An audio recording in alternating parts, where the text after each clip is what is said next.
পাখির বাচ্চা থাকে, মা খাবারগুলি নিয়ে আসে, মুখের মধ্যে রেখে দেয়। মায়ের মুখের মধ্যে খাবারটা থাকে, নরম হতে থাকে। আস্তে করে বাচ্চার মুখে তার ক্ষুধা যখন লাগে, নিজের ঠোঁট দিয়ে বাচ্চারে খাওয়াই দেয়। দেখছেন দেখছেন এমনি এমনি হইলো না? বুদ্ধিটা আল্লাহ দিছে। কে দিছে বুদ্ধি? আল্লাহ দিয়েছে। আল্লাহ পাক এভাবে মানুষকে খাওয়ান পরান। মানুষ মানুষের কাছে খাবার চায়, মানুষের কাছে পড়ার চায়। আসলে খেতে দেওয়ার, পড়তে দেওয়ার একমাত্র মালিক হচ্ছেন আল্লাহ। আল্লাহ আল্লাহ। লক্ষ্য করুন, এই পৃথিবীতে মানুষ বেশি না অন্যান্য প্রাণী বেশি? কারা বেশি? অন্যান্য প্রাণী বেশি। উই পোকা, তেলা পোকা, সার পোকা, আরশোলা, উড়সুঙ্গা, এই যে বিভিন্ন ধরনের প্রাণী আছে, পতঙ্গ আছে, এগুলো বেশি না মানুষ বেশি? ওগুলাই বেশি। পাখি বেশি, জঙ্গলের প্রাণী বেশি। আপনার পেট কতটুকু, আপনি আর কতটা খাইতে পারেন? গন্ডার, হাতি, তার দেখেন বিশাল বিশাল পেট।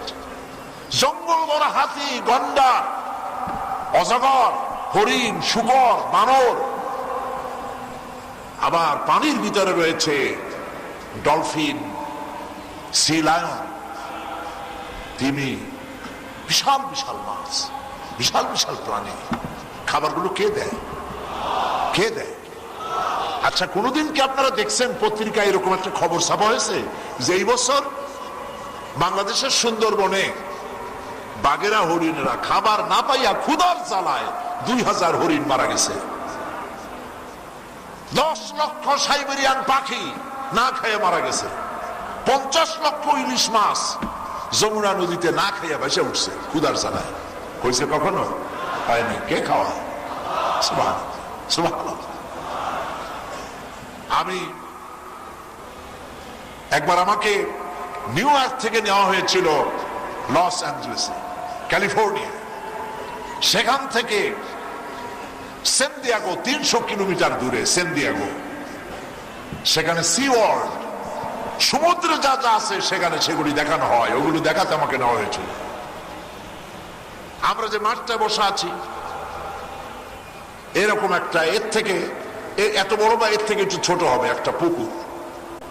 এর চতুর্দিকে অন্তত 20,000 লোক বসতে পারে এরকম অ্যারেঞ্জমেন্ট করা আছে।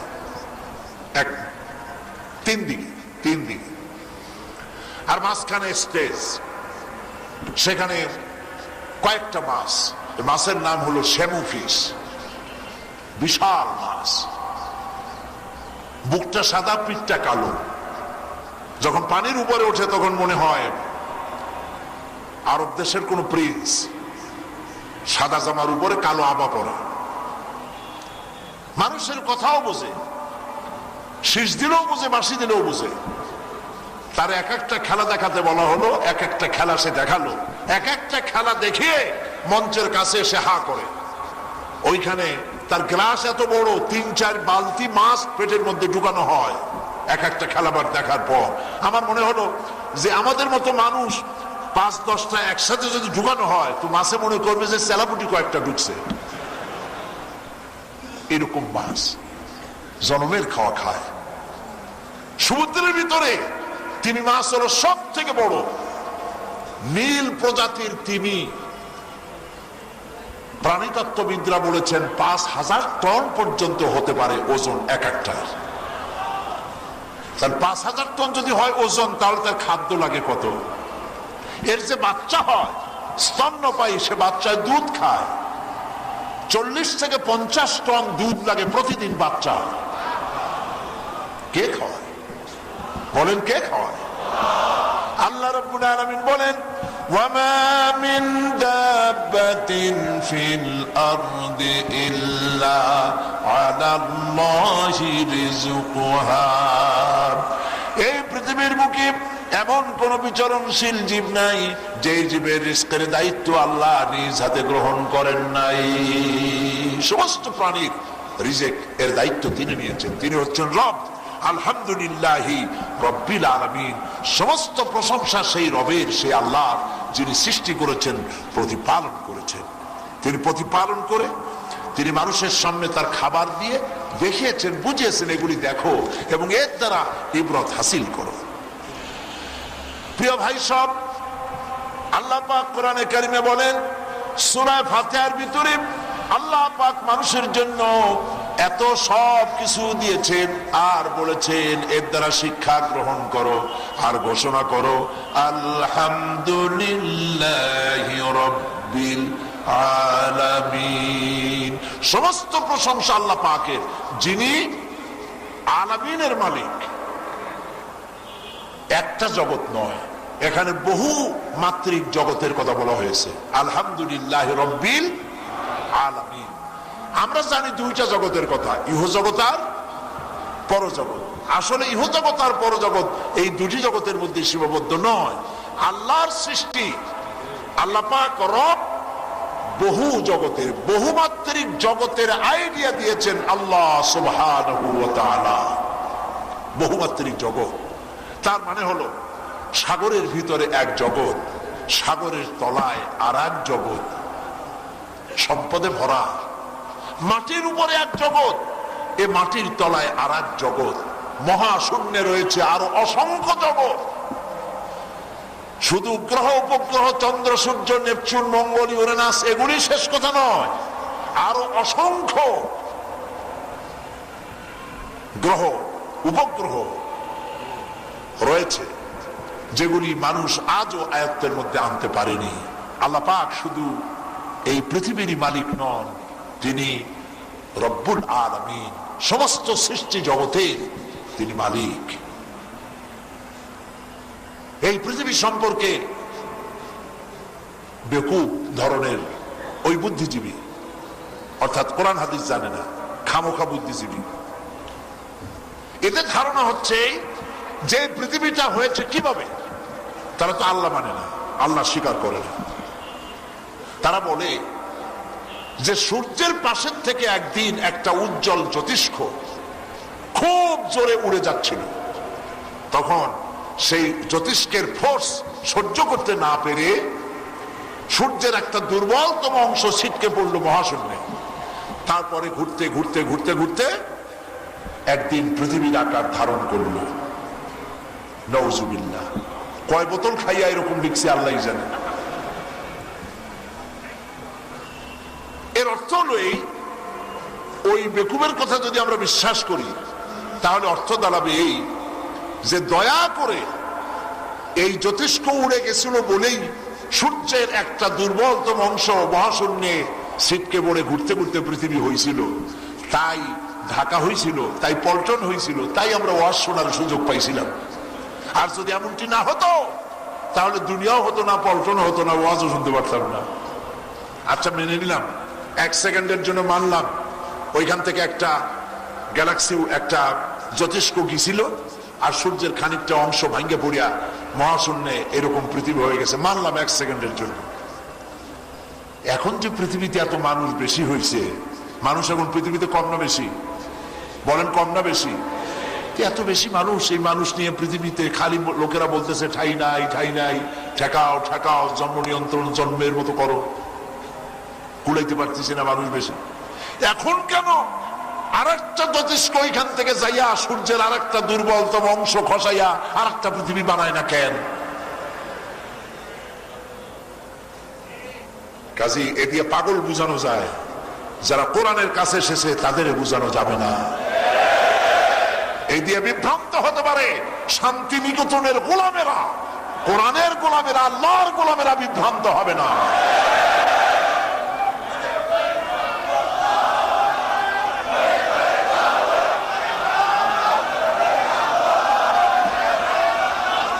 এই জন্য থামেন, এই জন্যই কোরআনে বাধা। কোরআন হলো বিজ্ঞানের উৎস, সুবহানাল্লাহ। যত বাধা সব কোথায়? কোরআনে। গত 5টা বছর যারা ক্ষমতায় ছিল সমানে কোরআন শরীফে বাধা দিছে। তাফসীর মাহফিল হতে গেলেই বাধা দিয়েছে, কারণ এই বাধা ওরা দেয় নাই, প্রথমে বাধা দিছে ওদের দাদা নানারা। আবু জাহেলরা বাধা দিছে আগে, আবু লাহাবরা বাধা দিছে আগে, কারণ কোরআন হচ্ছে বিজ্ঞানের উৎস, সুবহানাল্লাহ। যদি কোরআন লোকেরা বোঝে তাহলে পৃথিবীতে আর কারো কাছে যাবে না, শুধু কোরআন দিয়ে তার জীবনের উন্নতি হয়ে যেতে পারে। এক সময় এমন ছিল, যেখানে যাই আমি যাওয়ার আগে 144 ধারা অথবা হরতাল আমি যাওয়ার আগেই উপস্থিত। সারা বাংলাদেশে আমি একমাত্র এক ব্যক্তি, আমি একটা মানুষের বিরুদ্ধে, কোন দলের বিরুদ্ধে না, কোন রাজনৈতিক ইস্যুর বিরুদ্ধে না, শুধু একটা মানুষের বিরুদ্ধে এক বছরে 56টা হরতাল হয়েছে। ওনারাই করেছেন, এই সব বুদ্ধিজীবীরাই করছেন। কিন্তু অসুবিধা হয় নাই। ওই সময় পত্রিকায় লিখছে, বিশাল হেডিং ছিল, হরতালও সফল, তাফসীরও সফল। তো কিভাবে দুইটা সফল হলো, একসাথে দুইটা সফল হলো কেমনে? তো সফল হয়েছে এইভাবে, যেখানে সাইদি যাচ্ছে হরতালের ডাক দেওয়া হচ্ছে। হরতালের ডাক দিলে দোকানপাট বন্ধ, স্কুল কলেজ বন্ধ, কারো কোনো কাম নেই, সন্ধ্যার সাথে সাথে সব মাহফিলে হাজির। তো আল্লাহর কোরআনের আওয়াজ, এটা কেউ ঠেকাইতে পারবে না, কেউ পারে নাই, পারবেও না। ঠিক কিনা বলে? ঠিক কিনা বলেন? কোরআন শরীফের আল্লাহ পাক বলেছে, কাফেররা তো সিদ্ধান্ত নিছিল এই কথা, وقال الذين كفروا لا تسمعوا لهذا القرآن والغوا فيه لعلكم تغلبون। কাফেররা সিদ্ধান্ত নিল, মুখের ফু দিয়ে আমার আলোকে নির্বাপিত করে দেবে আমার। কাফেররা সিদ্ধান্ত নিল, وقال الذين كفروا لا تسمعوا لهذا القرآن, কাফেররা সিদ্ধান্ত নিল কোরআন শরীফ শুনতে যেও না, কোরআনের পথে বাধা দাও। সর্বপ্রথম কোরআনে বাধা দিছে আবু জাহেলরা, আর তারপরে যুগে যুগে বাধা দিছে আবু জাহেলের ভাগ্নেরা, নাতিরা। ঠিক কিনা? কারণ কোরআনের কাছে আসলে মানুষের চোখ খুলে যায়, তারা বুঝতে শেখে গোলামি করতে হবে আল্লাহর, প্রশংসা করতে হবে আল্লাহর, মানুষের না।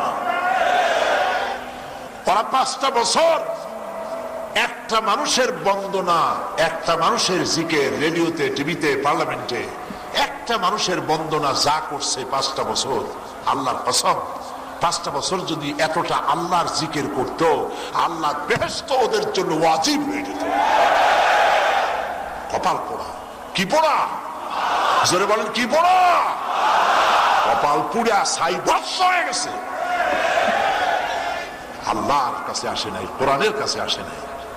কোরআন মানুষকে বিজ্ঞান শিখায়, দিন শিখায়, ঈমান শিখায়, আকাশ জমিন সব কোরআনের ভিতরে।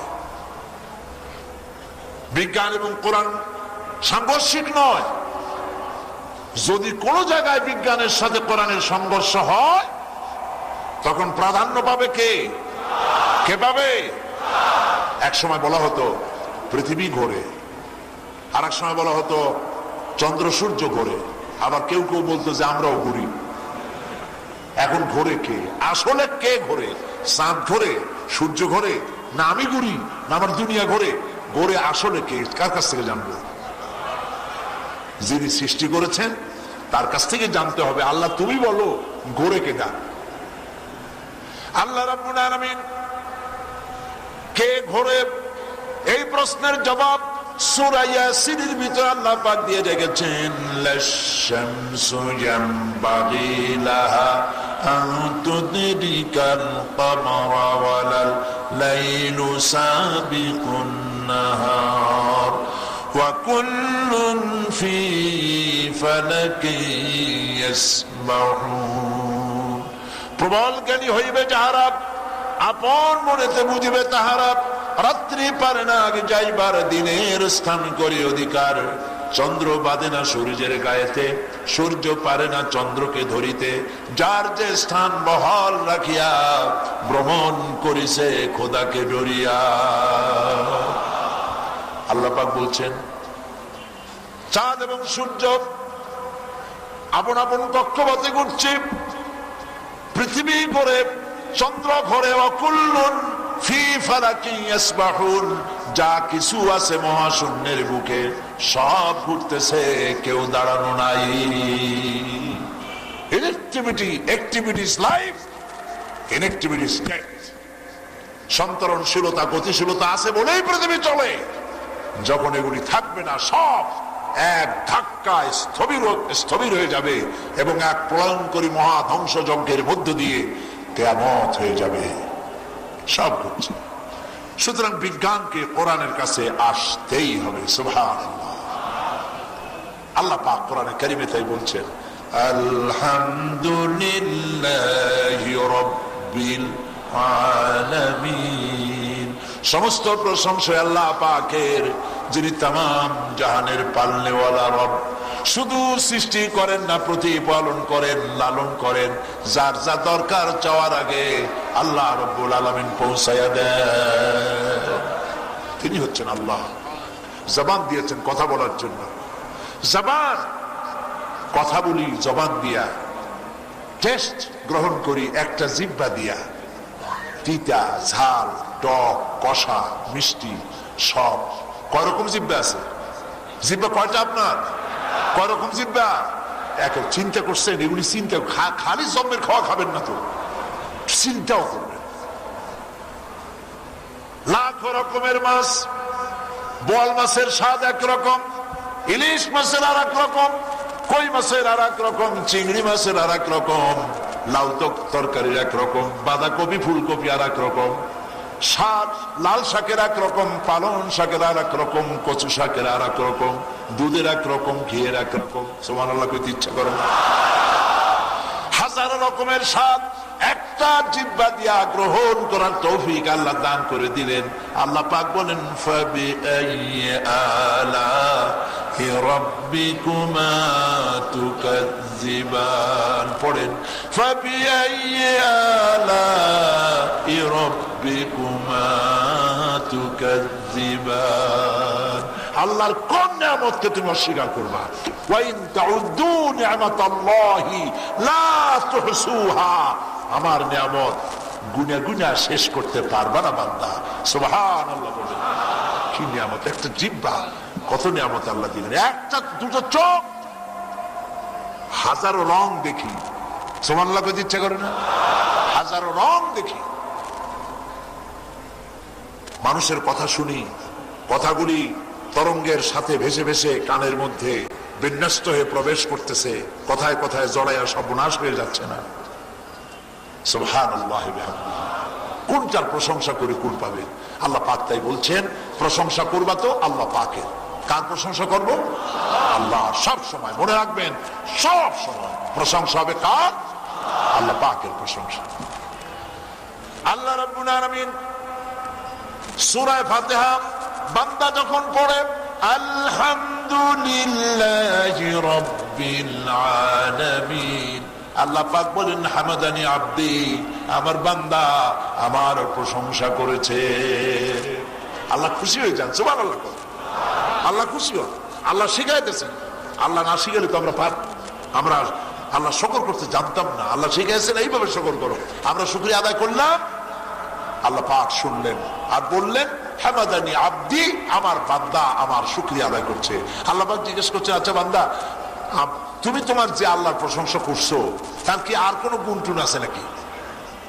আমরা বলি আর রহমানির রহিম। পড়েন সবাই, আর রহমানির রহিম।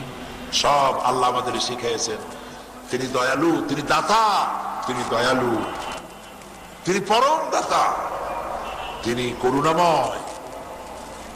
রহমান দুনিয়া, রহিম আল আখিরা। তিনি দুনিয়ার জন্য, দুনিয়ার মানুষের জন্য তিনি রহমান, আর আখিরাতের জন্য তিনি হচ্ছেন দয়ালু। সুবহানাল্লাহ। দুনিয়ার জন্য তিনি রহমান। কিরকম? এই পৃথিবীতে আল্লাহ রাব্বুল আলামিন রহমান এইভাবে, তিনি এমন দাতা, তিনি সকলকে দেন, কাউকে বঞ্চিত করেন না। পৃথিবীতে মানুষের অভ্যাস হলো শুধু আপনজনদেরকে ডেকে ডেকে আপনজনদের দেয়, শত্রুকে কেউ দেয় না, ঠিক কিনা?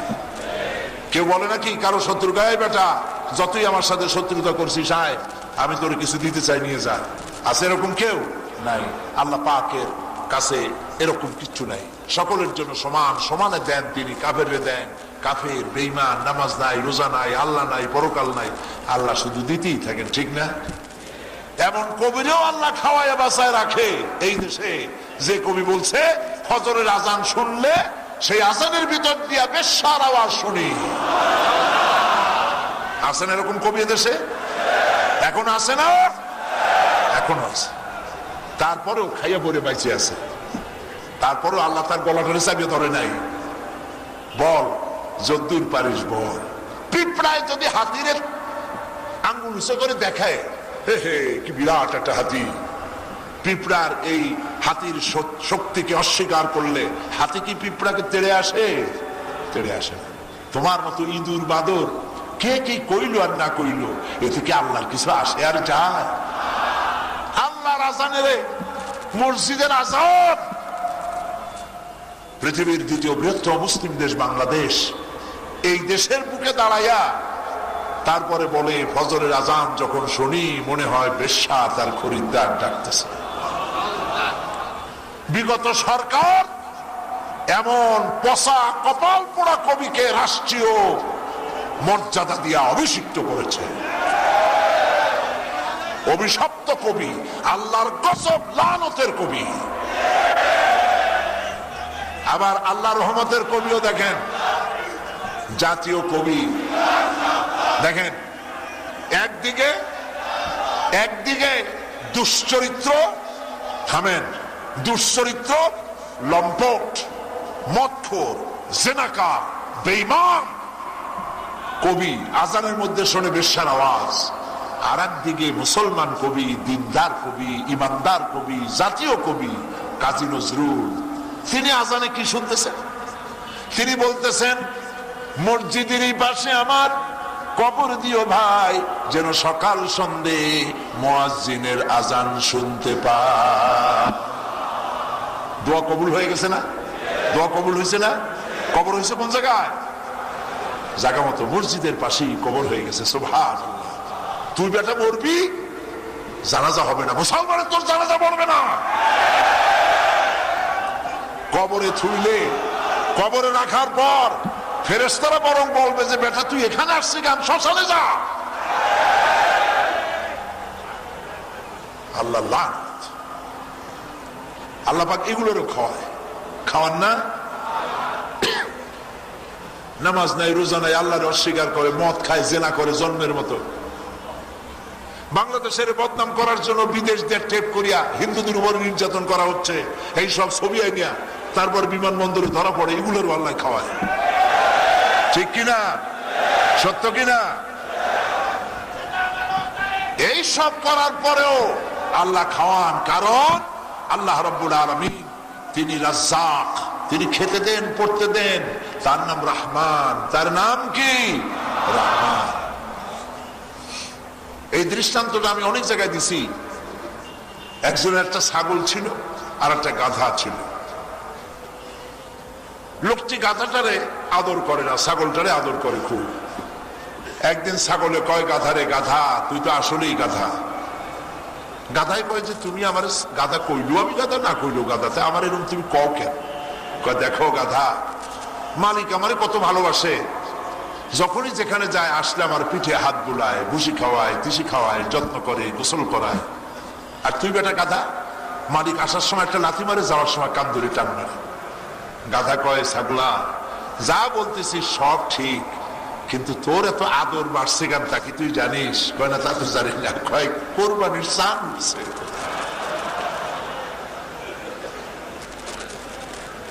রাষ্ট্রীয় ক্ষমতা, রাষ্ট্রীয় মর্যাদা, রাষ্ট্রীয় পদক পাইতে থাকো, আজরাইল অপেক্ষা করতেছে। ফেরেশতারা কবরের মধ্যে জুতার ঝাড়ু নিয়ে রিসিপশন দেবে।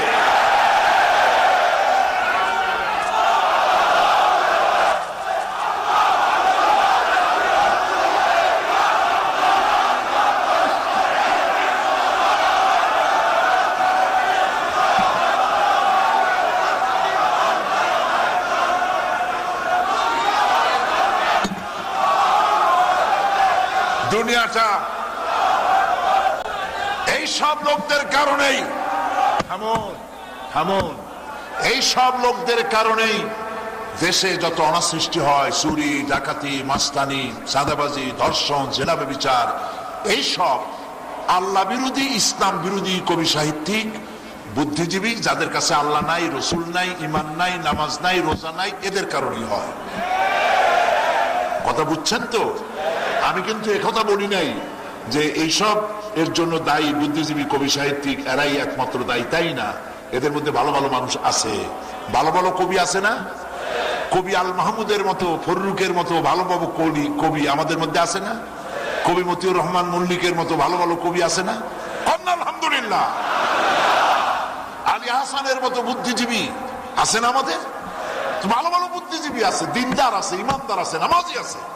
আমি বিরোধিতা করছি ওই সবগুলো যেগুলো চেহারা দেখলেই মনে হয় মুসলমান না, চেহারাই বলে মুসলমান না। মাথার চুলগুলা কাউয়ার বাসার মতো, শকুনে যে ডিম পারে না, হলো কপাল। নামাজ রোজা আল্লাহ পরকালের বালাই নেই। যেই পাড়ায় থাকে ওইগুলা যায় দেখবেন মসজিদে নামাজের জন্য যায় না। আলেম দেখলেই কয়েকগুলো মৌলবাদী, ইসলাম মৌলবাদী, সাম্প্রদায়িক, এইসব কথা বলে। এইসব করার কারণে আল্লাহর লানত, আল্লাহর গজব। কিন্তু ভালো ভালো কবি সাহিত্যিকরাও আছে। যদি এদের কারণে, যাদের কাছে দিন নাই, ইমান নাই, চরিত্র নাই, ওদের কারণেই চুরি, ডাকাতি, জেনা ব্যভিচার বেড়েছে, সন্ত্রাস বেড়েছে, দুর্নীতি বেড়েছে।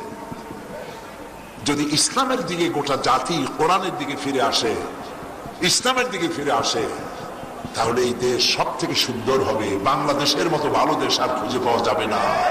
আলহামদুলিল্লাহ বলে, আলহামদুলিল্লাহ বলে। আল্লাহ রাব্বুল আলামিন এমন রহমান, মানুষ যখন আল্লাহ রাব্বুল আলামিনের কাছে গুনাহ মাফ চায়, চোখের পানি ফেলে, আল্লাহ পাক বলে না, মাফ করে দেই। কত গুনাহ করেছিস, তোর গুনাহ যদি পাহাড় সমান হয়, আল্লাহ রাব্বুল আলামিনের রহমত আকাশ সমান। বান্দার গুনাহ যদি আকাশ সমান হয়, আল্লাহ রাব্বুল আলামিনের রহমত তার আরশে আজিম ছাড়াইয়া গেছে। আমার কাছে চাও, আমার কাছে চাও, আমাকে বলো। তিনি রহমান, সকলের জন্য দয়ালু। কাফের, বেঈমান সকলকে আল্লাহ দিচ্ছেন। তবে মোমেনদের ভয় পাওয়ার কারণ নাই। বড় লোকদের এত সুখ শান্তি দেখে গরিব মোমেন যারা, তাদের চিন্তার কারণ নাই। ওদেরকে আল্লাহ সামান্য সময়ের জন্য দিয়েছেন, কারণ তাদের থিওরি হচ্ছে ইট, ড্রিঙ্ক এন্ড বি মেরি। খাও, পান করো আর ফুর্তি করো, নো চিন্তা, ডু ফুর্তি। তারা ওমর খৈয়ামের মুরিদ। এই বেলা ভাই মদ খেয়ে নাও, কাল নিশীতের ভরসা নাই। চাঁদনি জাগিবে যুগ যুগ ধরি, আমরা তো আর রবনাশ হই। নগদ চাপাও, হাত পেতে নাও, বাকির খাতায় শূন্য থাক। দূরের বাদ্য কিলাপ শুনে মাঝখানে যে বেজায় ফাঁক। এরা হচ্ছে এইসব কথায় বিশ্বাসী। তারা হলো মাটির পুতুল, যেমনে নাচায় তেমনে নাচি, পুতুলের দোষ কি?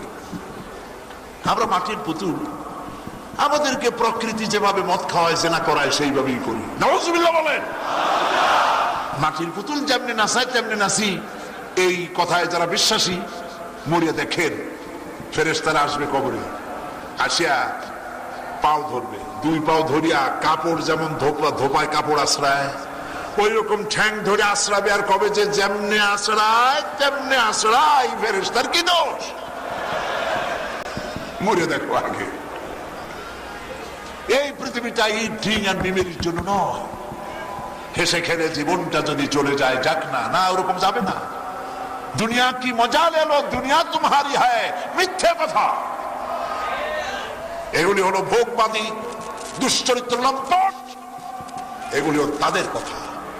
মোমেনদের কথা হলো, আমরা পৃথিবীতে এসেছি, ফিরে যেতে হবে অবশ্যই। ফিরে যেতে হবে না? কবরের ভিতরে যখন মানুষ রাখা হয়, মাইয়াতকে কবরের ভিতরে রাখার সঙ্গে সঙ্গে উপস্থিত লোকেরা কবরে রাখার সময় বলে, মিনহা খালাকনাকুম ওয়া ফিহা নুঈদ ومنها نخرجكم تارة أخرى। এই মাটি দিয়ে তোমাকে তৈরি করা হয়েছিল, এই মাটির ভিতরে তোমাকে রেখে গেলাম, আবার এই মাটি থেকে তোমাকে উঠানো হবে। প্রত্যেকটি মানুষকে মরার সময় কবরের ভিতরে মাইয়াতকে রাখার সময় স্মরণ করিয়ে দেওয়া হয়। এই পৃথিবীটাই শেষ কথা নয়। এই দুনিয়া আপনি আপনার ইচ্ছা মতো চলতে পারবেন না। সূরা ফাতিহা এই কথাগুলি শিখায়। সুবহানাল্লাহ বলেন, সুবহানাল্লাহ। সূরা ফাতিহা চট্টগ্রামে 5 দিন আলোচনা করেছিলাম 1995 সনে। 5 দিন সূরা ফাতিহার আলোচনা শুনে 46 জন হিন্দু, বৌদ্ধ, খ্রিস্টান মঞ্চে এসে মুসলমান হয়ে গিয়েছিল। সূরা ফাতিহা, লা সালাতা ইল্লা বিফাতিহাতিল কিতাব। সূরা ফাতিহা ছাড়া নামাজ হবেই না। কেন নামাজ হবে না? কারণটা কি? কোরআনের ব্যাখ্যা। কোরআন 30 পারা কোরআনের মধ্যে যা আছে সূরা ফাতিহায় তাই আছে। সূরা ফাতিহায় যা আছে 30 পারা কোরআনে তাই আছে। সুবহানাল্লাহ বলেন। আল্লাহ রাব্বুল আলামিন দুনিয়ার জন্য রহমান। আমরা যখন আলহামদুলিল্লাহি রাব্বিল আলামিন বললাম, আল্লাহ পাক জিজ্ঞেস করলেন আরো কিছু আছে নাকি? এই সূরা 2 ভাগে ভাগ করা হয়েছে। অর্ধেক হলো আল্লাহর পক্ষ থেকে, আর অর্ধেক হলো বান্দার পক্ষ থেকে। আল্লাহ বললেন বান্দা আমার প্রশংসা করেছে, আরো কিছু আছে নাকি? আমরা বলি আর রহমানির রহিম। পড়েন সবাই, আর রহমানির রহিম। তিনি দাতা, দুনিয়ায় দাতা, রহিম আল আখিরা, কিয়ামতে হবেন দয়ালু। সুবহানাল্লাহ বলেন, সুবহানাল্লাহ বলেন। দুনিয়ায় দাতা দরকার, আর আখিরাতে দাতা হইলে সারে না। সেখানে দয়ালু হওয়া লাগবে। আখিরাতে কি হওয়া লাগবে? দয়ালু। কারণ আমরা গুনাহগার। আমরা কি গুনাহগার। আল্লাহ কিয়ামতের দিন রহিম হবেন। তিনি যদি কিয়ামতে দয়ালু না হন, ইবাদতের জোরে, ইবাদত দিয়া আল্লাহর জান্নাতে যাওয়া সম্ভব নয়। আল্লাহ যত নিয়ামত আমাদের দান করেছেন, ওই নিয়ামতের শুকর আদায় সারা জীবনও সম্ভব নয়। আর জিকির আজগার করে নামাজ রোজা করে জান্নাতে যাওয়াও সম্ভব নয় যদি না আল্লাহ রহম না করে। সারা জীবনে তো গুনাহ করছি। গুনাহ করে না শুধু নবীরা। কাদের গুনাহ নাই? নবীদের গুনাহ নাই। আমাদের পদে পদে গুনাহ। আলেম হন, মুফাসসির হন, মুহাদ্দিস হন, হাজী হন, গাজী হন, যাই হন, প্রতি মুহূর্তে আমাদের গুনাহ হচ্ছে। ঠিক কিনা বলেন? প্রতি মুহূর্তে গুনাহ হচ্ছে। কিয়ামতের দিন এক কিতাবে দেখেছি, কিয়ামতের দিন এক ব্যক্তিকে ফেরেশতা বলবে আল্লাহর পক্ষ থেকে, যাও, তোমার 70 বছরের ইবাদত আল্লাহ কবুল করেছেন, এর বিনিময় আল্লাহ পাকের রহমতে তুমি জান্নাতে চলে যাও। লোকটি বলবে যে আমার যদি 70 বছরের ইবাদত কবুল হয়েই থাকে, তাহলে রহমতের দরকার কি? তাহলে তো আমি এমনিও যাইতে পারি। এরকম একটা কথা উঠবে। ওই কিতাবে লিখেছে, লোকটি তখন ওই লোকটিকে আল্লাহ পাকের পক্ষ থেকে নির্দেশ করা হবে যে একে জাহান্নাম থেকে 500 বছর দূরের রাস্তা থেকে তাকে একটু ঘুরাই নিয়ে আসো। লোকটাকে ঘুরানো হবে। জাহান্নামের উত্তাপ 500 বছর দূর থেকে জাহান্নামের উত্তাপ তার শরীরে লেগে পিপাসায় তার জিহ্বা ওষ্ঠাগত হয়ে যাবে। সে তখন পানি পানি বলে চিল্লাইতে থাকবে। তখন দেখা যাবে একজন 1 গ্লাস পানি নিয়ে আসছে। লোকটি বলবে তুমি আমার বাঁচা পানি গ্লাস আমারে দাও। তিনি বলবেন এই পানি তো পৃথিবীর পানির মতো না, এটার মূল্য দিতে হবে। সে বলবে আমার কাছে মূল্য কোথায়? আমি তো টাকা পয়সা কিছু নিয়ে আসিনি। বললো টাকা পয়সা থাকলেও তো তার বিনিময়টা দেওয়া যেত না। কি দিলে দিবা? বললো যে এটা নেকির বিনিময় দেওয়া যাবে। তখন এই ব্যক্তি বলবে আল্লাহর বান্দা, আমার কাছে 70 বছরের ইবাদত আছে, আমাকে এর অর্ধেকটা দিয়ে দিলাম, আমার দেওয়া, আমার জীবনটা বাঁচো। বলো যে তা হবে না। শেষ পর্যন্ত দরাদরি করিয়া দিলাম, পুরা ইবাদতের সব দিলাম, আমারে পানিটুক খাওয়াও। পানিটা পান করলেন। এরপরে যখন আবার ফিরে এসেছে, আল্লাহর পক্ষ থেকে ফেরেশতা জিজ্ঞেস করবে তার অবস্থা। সে বলবে যে আমি তো এই কাম করে আসছি, পানির পিপাসায় 70 বছরের কবুল ইবাদতের সব দিয়া 1 গ্লাস পানি পান করছি।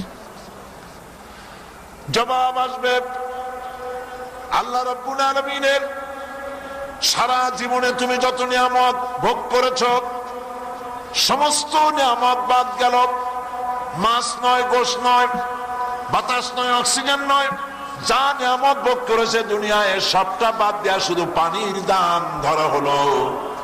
আর রেট ধরা হলো তুমি যে রেটে বিক্রি করেছো। জন্ম থেকে শুরু করে মৃত্যু পর্যন্ত যত গ্লাস পানি পান করেছো, প্রত্যেক গ্লাসের পরিবর্তে 70 বছরের কবুল ইবাদতের সব রেখা আল্লাহর বিনা রহমতে জান্নাতে চলে যাও। সম্ভব? সম্ভব। সুতরাং পদে পদে গুনাহ। এই ইবাদতের যেটুকুন নামাজ রোজা করি এর কতটুকুন কবুল হয় আল্লাহই ভালো জানে, ঠিক কিনা কর? এই জন্য জান্নাতে যেতে হলে, জাহান্নাম থেকে মাপ পাইতে হলে আল্লাহ দয়া ছাড়া কোনো পথ নাই। এই জন্য নবীজি শিখাই দিয়েছেন, উম্মতদেরকে শিখাইছেন, আল্লাহর কাছে দোয়া করবি, আল্লাহুম্মা হাসিবনি হিসাবান ইয়াসীরা। পড়েন আপনারা, আল্লাহুম্মা হাসিবনি হিসাবান ইয়াসীরা। আবার পড়েন, আল্লাহুম্মা হাসিবনি হিসাবান ইয়াসীরা। নবীজি শিখাইছেন, আল্লাহর বান্দারা আল্লাহর কাছে দোয়া করো, আল্লাহ কিয়ামতের মাঠে আমাকে সহজ হিসাব নাও, আমারে সহজ হিসাব নিও, আমার সহজ হিসাব নিও। আল্লাহ যদি সহজ হিসাব না নেন, অর্থাৎ হিসাবের জন্য যদি আল্লাহ কাউকে ধরেন, আবার বলি শোনেন, কিয়ামতে আল্লাহ যদি হিসাবের জন্য কাউকে ধরেন, জাহান্নাম ছাড়া কোনো উপায় নাই। ইন্না লিল্লাহি ওয়া ইন্না ইলাইহি রাজিউন। এই জন্য দোয়া করতে হবে, ওয়াদখিলনাল জান্নাতা বিগাইরি হিসাব। আল্লাহ কোন হিসাব নিও না, বিনা হিসাবে আমার জান্নাত দিও। সুবহানাল্লাহ। এই যে মানুষেরা হজ করতে যায়, এবার বহু লোক হজ করতে যাচ্ছে বাংলাদেশ থেকে 50,000-এর মতো। কিছু অসুবিধা হইতেছে, দোয়া করেন আল্লাহর কাছে যারাই নিয়ত করছে সকলকে আল্লাহ যেন সহি সালামতে হজ করান, বলেন আমিন।